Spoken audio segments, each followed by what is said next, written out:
سلامتنا أبزلهم يبسحهم كبراتن كبرانن زي برايم تقرين يايون نلوم على تسنبت زوادنا ومقدستي معبالتات كم سعب قريبنا لنا كسام موداتا مسايس أنيحكم كتكاتلو يعدم حديشي تخطاتلتنا شانلنا سبسكرايب لايك شير كتقبرو نحتت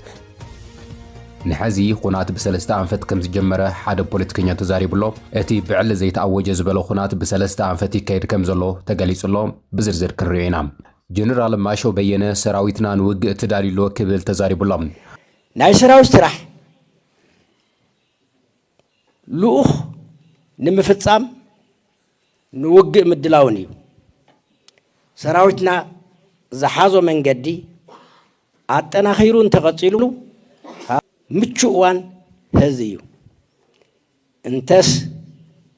بسلامه منجدي انتس تجددنا بناتو كوينات انتس بدردر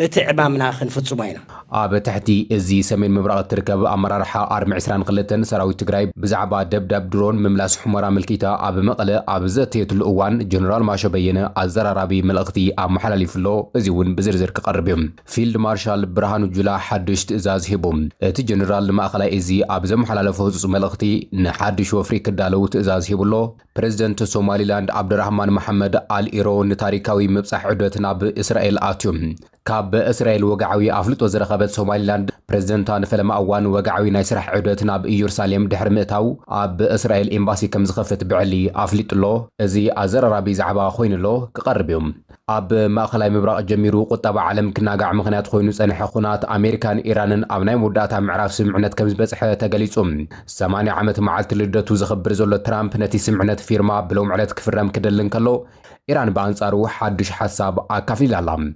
نايزيوم من خالو زرزر معبالتات حزي كقربيو كسام موداتا مساي صنيحكم كتكاتلو بخبري يعدم اب تግራይ وتادراوي دلونتن صنع مختن اب زلعله بركيت تسغاغيرو اب زلله ህዝ ጽዋን ሓንቲ ካብተን ግዛዊ ምሕዳር ትግራይ ኣብ ምፍራስ ልዑል ተራዝ ነበራን ኩነታት ጸጥታ ከተማ መቐለ ትካተል ኣርሚ 22 ካብ መሪሕነት ቦጠለኒ ንላዕሊ ዝሓቆፈ 7 ነጥብታት ዘለዎ ናይ ሓባር ቋም መግለጺ ኣውጸላም እቲ ኣርሚ ብዶክተር ደብረጽዮን ገብረ ሚካኤል ምስ ዝምራሕ ሓድሽ ካቢነ መንግስቲ ትግራይ ሙሉእ ብሙሉእ ከም ዝተሰለፈትን معرب تግራይና ባኑ ክምለስ ድማ ዝኾነ ዓይነት መስዋዕቲ ክትኸፍል ድልውቲ ምዃና በሎም ዕለት ለዓሎት ጀነራላት ሰራዊት ትግራይ ኣብ ዝተረኸብሉ እያ ኣረጋጊጸ ዘላም እቲ ኣርሚ ቅድምቲ 7 ነጥቢ ዝሓዘ መግለጺ ምውጻእ መደረ ዘስምዐ ጀነራል ማሾ በየነ ሰራዊት ንኹናት ክዳሎ ሙሉእ ትእዛዝ ሂቡሎም ትግራይ ጦርነት ኣብ ቀረባ ክትጅምር እያ ኢሎም ንኣልጀዚራ ምምሕፃን ጀሚሮም ኣለዉ ኣባሳንጆ ድማ ልኢኾም ጊዜ ክገዝኡ لاعلن تحت المبال جميرا ملو ازي نحنا ونردو نفلطاني نايسراو استراح لوخ نمفصام نوقع مدلاوني سراوتنا زحازو منجدي عطنا خيرون تقصيلو حالواتن دحننتن حزب تግራይ ዝረጋገጸሉ ምቹዋን ህዝዩ እንተስ በሰላማው መንገዲ እንተስ ተገዲድና ብናአቶ ኩይናት እንተስ ብድርድር እትዕማምና ክንፍጽሞ ኢና ሱቅ ኢልና ጸላእትና ተጸበና ኣይኮንና ንቕመጥ እዚ ንምዕዋት ሰራዊትና ተልእኾ ንምፍጻም ዝጀመሮም ስራሕቲ ኣለዉ ኣጠናኺሩ ክቐጽል ኣለዎ እዚ ጭርሖ እዚ እውን ህሉ ኩነታት ናብ ረብሓና ንምቕያር ንዳሎ ዝብል ኣሎ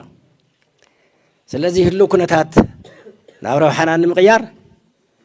ሓደ ናይ ውሽጢ ጽሬት ናይ ምሕላው ባንዳታት ናይ ምጽራይ ስራሕቲ ጀሚርና ኣለና تعويتنا لنا زقرينا دما አጠናኺርና ክንከይድ ኣለና ካልኣይ ናይ ጸላእቲ መደናገሪ ፕሮፓጋንዳ ትርጉሙ ተረዲና ናይ ምፍሻልን ምቅላዕን ስራሕቲ ዕሪና ክንካይድ ኣለና ካልእ ሕዚ ሓይልና እንጥርንፈሉ ጊዜ እዩ ሓይልና ንእክወሉ ጊዜ እዩ ስለዚ ዘለና ሓይሉውን ኣሰጣጢምና ብቑዕ ጌርና ካልእ ሓይሉውን ብቕዓት ምሳና ዘቕጹል ዓቕሚ ክፈጥር እናሓሰብና ምስ መፀ ድማ እናሃነፅና ካባና ብተፈላለየ መንገዲ ተደናጊሩ ዝወፀ ድማ ኣብ ኣሃዱ ከኣቱ ብምግባር ስራሕትና ኣጠናኺርና ክንቀፅል ይግበአና እዙይ ከተጠናኽሩ ድማ ሓደራ ይብለኩም እዙይ እንተጌርና ተልእኾና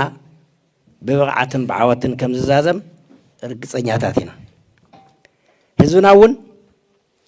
ብቓልሱ ዘጥረዮ ሓይሊ እዩ ትድኤፍ ናይ ህዝቢ ሓይሊ እዩ ናይ መኸተ ሓይሊ እዩ እዚ ሓይሊ እዚ እንትስእ እንተሎ ዝደልዮ ክሰርሕ ይኽእልን እዚ ሓይሊ እዚ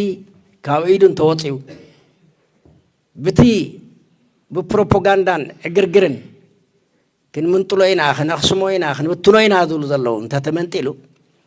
ልዕላውነትካ ንምርግጋፅ ሃለዋትካ ንምውሓስ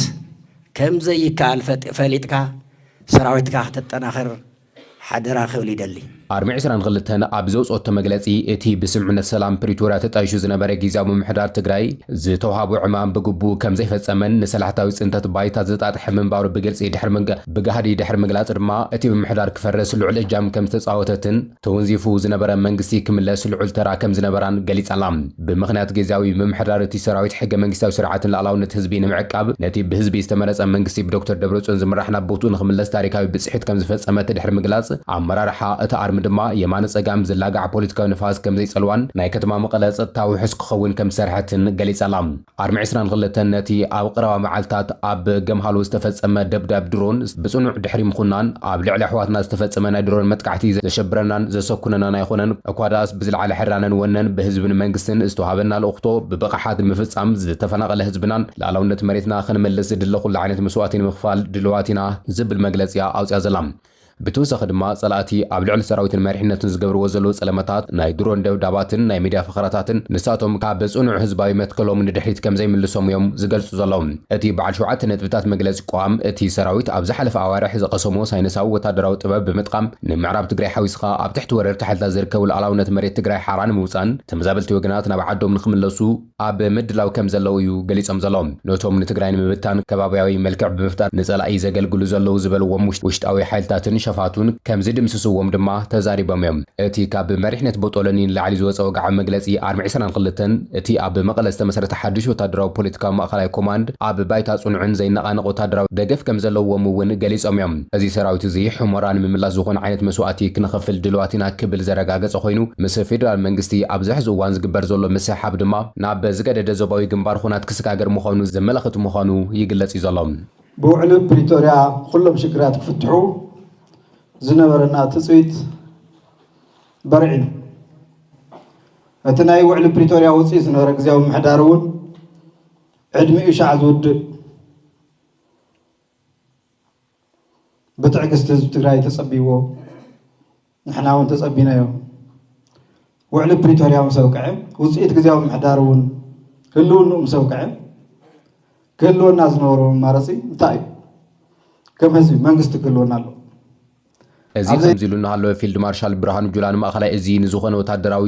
ወፍሪ ክዳለው ትእዛዝ ሂቦም ትግራይ ብወግዒ ብማእኸላይ ኮማንድ ንኽትመሓደር ወታደራዊ ናይ ክተትን ሓፈዛን ህፁፅ ኣዋጅ ኣብ ዘፅደቐትሉን ሰራዊታን ከበድቲ ታንክታት ናብ ግንባራት ኣብ ዘንቀሳቐሰትሉ ህፁፅ ሰዓት ፌደራል መንግስቲ እውን ብተመሳሳሊ ሓድሽ ናይ ኩናት ምስንዳዋት ይገብር ከም ዘለዎ ተገሊጹሎም ኢታማዦር ሹም ሓይልታት ምክልኻል ሃገር ኢፌድሪ ፊልድ ማርሻል ብርሃኑ ጁላ ንማእኸላይ እዚ መኮንናት ኣብ ዝሃቦ ወታደራዊ መምርሒ መኮንናት መርኣያ ብምዃን ናይቲ ሰራዊት ስነ ልቦናን ኣካላዊ ድልውነትን ከረጋግጹን ዝኾነ ይኹን ወታደራዊ ወፍሪ ድልዋት ክኾኑ ትእዛዝ ሂቡሎም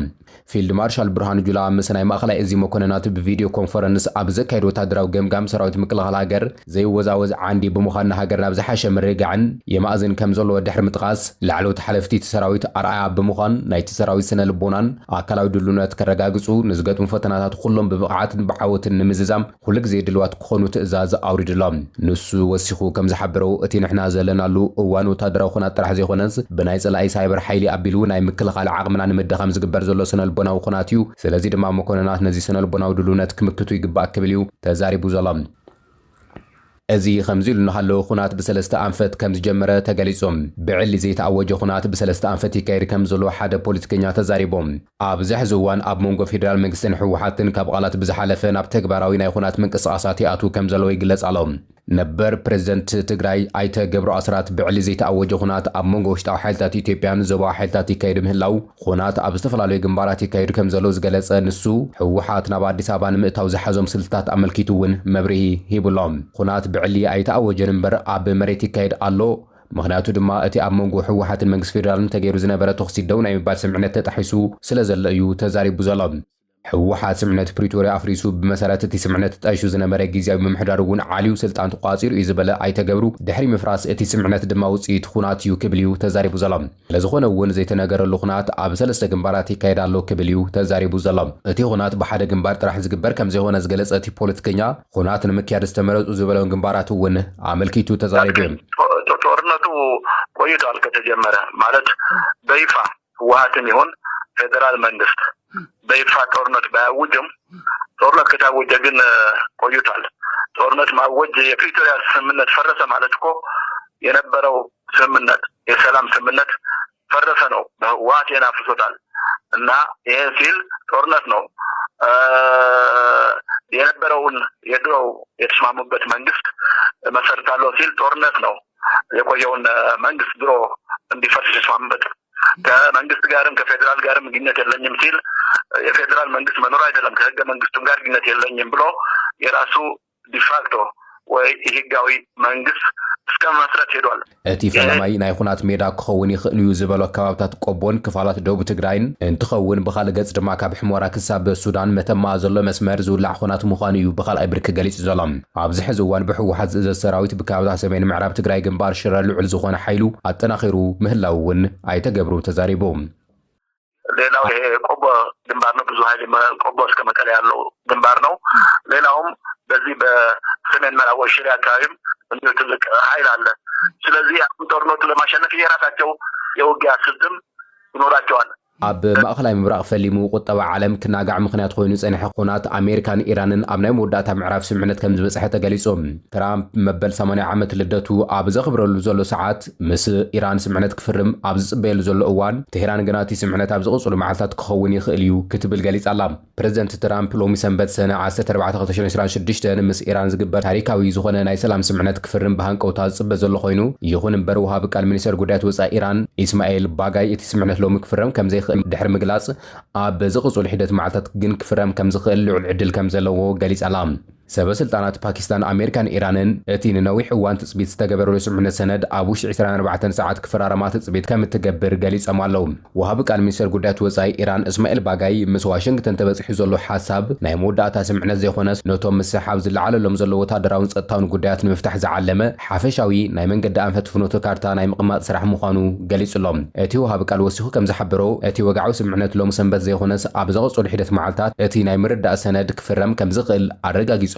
ፕሬዝደንት ትራምፕ ሎሚ መዓልቲ መበል 80 ዓመት ልደቱ የኽብር ምህላው ዝገለጹ ጸብጻባት ትራምፕ እቲ ውዕሊ ሎሚ ኣብ መዓልቲ ልደቱ ክፍረመሉ ብልዑል ሕንቅውነት ይጽበዮ ከም ዘለዎ እዮም ዝሕብሩ ዘሎም ነዚ ሓዲስ ስምምነት እዚ ንምዕዋት ቀንዲ ናይ መንጎኝነት ስራሕ ዝሰርሓ ዘለዋ ሃገራት ቀጠርን ፓኪስታንን ሓዊስኻ ካልኦት ሃገራት እውን ኣብቲ ናይ ምርዳእ ሰነድ ፊርመን ከምብራ ትጽቢት ተገይሩሎም በዚ ናይ ምርዳእ ሰነድ መሰረት ድማ እቲ ኩናት ደው ናይ ምባል ስምምነት እንተወሳኺ ስልታ መዓልታት ክነዋሕ ከሎ ብዛዕባ እቲ ዘካትዑ ዘሎ ናይ ኢራን ናይ ኒኩለር መደብ ድማ ወግዓዊ ዘተታት ክጅመሩ ምዃኖም ተገሊጹሎም እዚ ከምዚ ኢሉ እናሃለወ ድማ ሎሚ ሓንቲ ካብተን ቀንዲ ኣሸማገልቲ ዝኾነት ሃገር ኳታር ወታደራውን ዲፕሎማስያውን ልኡኽ ሎሚ ናብ ትሄራን ሰዲዳላ እዚ ልኡኽ እዚ ኣብ መንጎ ኣሜሪካን ኢራንን ዘሎ ናይ መልእኽቲ ምልውዋጥ ስራሕቲ የሳልጥ ከም ዘሎ እውን ተገሊጹሎም ፕሬዝደንት ትራምፕ ወሲኹ ከም ዝገለጾ እቲ ናይ ሰላም ስምምነት ኤሌክትሮኒካዊ ፊርምኡ ምስ ተወድአ እቲ ኣብ ትሕቲ ከቢድ ጸጥታዊ ወጥሪ ዘሎ ስትራቴጂካዊ ወሽመጥ ሆርሙዝ ብብዙፅ ሙሉእ ብሙሉእ ንዓለም ለኻዊ ምንቅስቓስ መራኽብ ክፉት ክኸውን ምዃኑ ኣረጋጊጹሎም ኣዘራራቢ ዑደት ፕሬዝደንት ሶማሊላንድ ናብ እስራኤል ፕሬዝደንት ሶማሊላንድ ዓብድራሕማን መሐመድ አልዒሮ ንታሪካዊ ምብጻሕ ዑደት ናብ እስራኤል ኣትሎም እስራኤል ኣብ ወርሒ ታሕሳስ ነጻነት ሶማሊላንድ ወግዓዊ ኣፍልጦ ድሕሪ መሃባ ንፈለማ እዋን ወግዓዊ ኤምባሲ ክኸፍት ምዃኑ ኣፍሊጡሎም ፕሬዝደንት ሪፐብሊክ ሶማሊላንድ ዓብድራሕማን መሐመድ አልዒሮ ኣብ እስራኤል ከተማ ቴል አቪቭ ኣብ ዝርከብ መዕርፎ ነፈርቲ ቤን ጉሪዮን ብምእታው ታሪካዊ ናይ 5 መዓልታት ወግዓዊ ዑደት ምክያድ ከም ዝጀመረ ጸብጻባት ኣመላኺቶም ፕሬዚደንት ዓብዱላሂን ቀዳመይቲ እመቤትን ምስቲ ፕሬዚደንት እስራኤል ኢሳቅ ሄርዞግ ቀዳማይ ሚኒስትር ቤንያሚን ኔታንያሁን ወግዓዊ ርክብ ኣካይዱሎም ብመሰረት ጸብጻብ መጽሔት ሶማሊያ ጋርዲያን እዚ ዑደት እዚ ኣብ መንጎ ክልተን ሃገራት ዘሎ ዝምድናታት ናብ ሓዱሽ ታሪካዊ ምዕራፍ ዘሰጋግር ኮይኑ እስራኤል ዝሓለፈ ታሕሳስ 2025 ሶማሊላንድ ከም ናጻን ሉዓላዊትን ሃገር ወግዓዊ ኣፍልጦ ዝሃበት ቀዳመይቲ ኣባል ሕቡራት ሃገራት ካብ ትኸውን ጀሚሩ ብቁልጡፍ ዝማዕበለ ርክብ ኮይኑሎም እዚ ናይ ፕሬዚደንት ኢሮ ናብ ኢየሩሳሌም ዝገበረ ዑደት ቀንዲ ዲፕሎማስያዊ ኣጀንዳ ድማ ነቲ ኣብ ኢየሩሳሌም ዝጣየሽ ዘሎ ወግዓዊ ኤምባሲ ሶማሊላንድ ንምምራቕ ምዃኑ ተገሊጹሎም ኣብ ናይ ፕሬዚደንት መንበሪ ኣድራሻ ብፕሬዚደንት እስራኤል ኣብ ናይ ፕሬዚደንት መንበሪ ኣድራሻ እስራኤል ፕሬዚደንት እስራኤል ኢስሐቅ ሄርዞግ ነቲ ፕሬዚደንት ኣቃብላ ኣብ ዝገበረሉ እዋን ን35 ዓመታት ህዝቢ ሶማሊላንድ ሰላማዊት ዲሞክራስያዊት ጽንዕቲ ሃገር ሃኒጽዩ ንዓለም ትርኢና ድለኹም ኢሉ ሓቲቱ እስራኤል ድማ ቀዳሚት ሃገር ኮይና ምላሽ ሂባቶ ክብል ተዛሪብዎም እዚ ታሪካዊ ውሳነ እዚ ድማ ብቀዳማይ ሚኒስትር ቤንያሚን ኔታንያሁ ብመንፈስ ስምዕነት አብርሃም ዝተበጽሐ ምዃኑን ምስኡ ተኣሲሩ ድማ እስራኤል ንሶማሊላንድ ኣብ ጽላታት ሕርሻ ጥዕና ማይን ምምሕዳር ቴክኖሎጂን ጸዓትን ከቢድ ቁጠባዊ ደገፍ ክትገብር ቃል ከም ዝኣተወትላ እዩ ተዛሪቡ ዘሎ እዚ ዑደት ኣዝዩ ስትራቴጂካውን ናይ ጸጥታ ሚስጥራት ዘለዎ ምዃኑ ብዙሓት ይገልጸሎም እዚ ዑደት ዝካየድ ዘሎ ድማ ኣብ ቀይሕ ባሕሪ ብፍላይ ድማ ኣብ ጸጥታ ወሽመጥ ባብ ኤል መንደብ ዘንጸላሉ ዘሎ ስጋኣት ንምምካት ዝዓለመ ምዃኑን ቀይሕ ባሕሪ ንዓለም ለኻዊ ንግዲ ወሳኒ መተሓላለፊ መስመር ስለ ዝኾነ ድማ እስራኤል ኣብቲ ዞባ ወታደራውን ናይ ሰላያ ምንቅስቓሳት ክተስፍሕ ትጽዕር ምህላዋን ብፍላይ ድማ ኣብ ምምሕዳር ወደብ ኣህጉር መዕርፎ ነፈርቲ በርበራ ሓበራዊ ወታደራዊ ስራሕቲ ንምስላጥ ዘተታት ይካየዱ ከም ዘለውን እዩ ዝግለጽ ዘሎ